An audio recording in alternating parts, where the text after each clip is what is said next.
usoo shaqeynay waxaan ku sheegayaa dadka marka anaga aan qaranka u shaqeynayni iyagana ka shaqeysanayay meelo kale ee ayaga ay guranayeen maartay ee dhaqaalaha anaga dhiigeena bixinayni maantana kuwa aad u gacan haatinaysid waa kuwa kaalay shaqeysta aad leedahay laakiin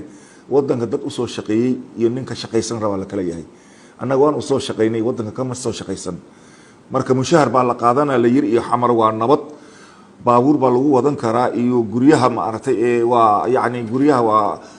nabad baa lagu seexan karaa anaga dadka soo qamaamayo aniga taa uma joogi inaan iyaga aan la xafiiltamo dhalinyaro Soomaaliyeed way haday wax barteen wadanka xilibaan inay noqdaan kaliya wax looma soo barin wadanka waxa waay wuxuu u baahan yahay dad maanta technocrat kan qabiil baa lagu qaybsanaya nin walbana qabiilkiisa ama duq ha u noqdo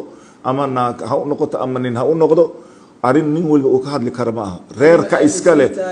dhalinyaro badan alhamdulillah ina hor fadhisi war aniga reerkayga adiga kuma soo dacwoonin waxa aniga aan u qabtayna adiga u qaban maysid ma gartay marka inaan adiga aad ka hadashid fiir erga waxa ma xaqba uma balihidbo waayo look fiir midaan ku sheegayaa aniga reerkayga kursiga ana u keenay iyaga iima keenin aniga ma gartay hadaan u keenayne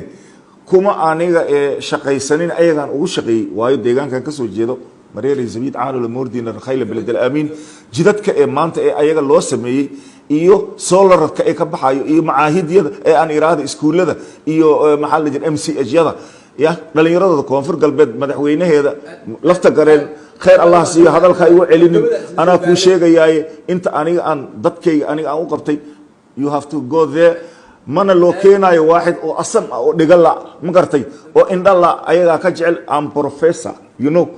ma illiterate sida dadka qaarkood ee geela ay ama meesha doonaan ay ka soo kaxaysteen war dhalinyaradu meesha wax la xamaali maayo ma gartay meeshan jawaan la qaadi maayo dhalinyarada fursad la siiyay ma aaminsantaa ku jira dadka leeynaya waa dhalinyaro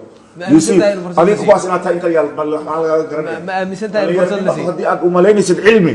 kuwa adiga kula midka ee ummadda eber ka dhigayo maad wax u sheegtid aad u maadsan tahay gabagabada ayaan isla soo gaarnay taladaada ugu dambeysay adoo soo koobaysa kana yara haysta أنا waxaan ku sheegayaa dadka yaan la marin habaabinin dhalinyarada Soomaaliyeed caatifad oo aanan jirin yaan lagu abuurin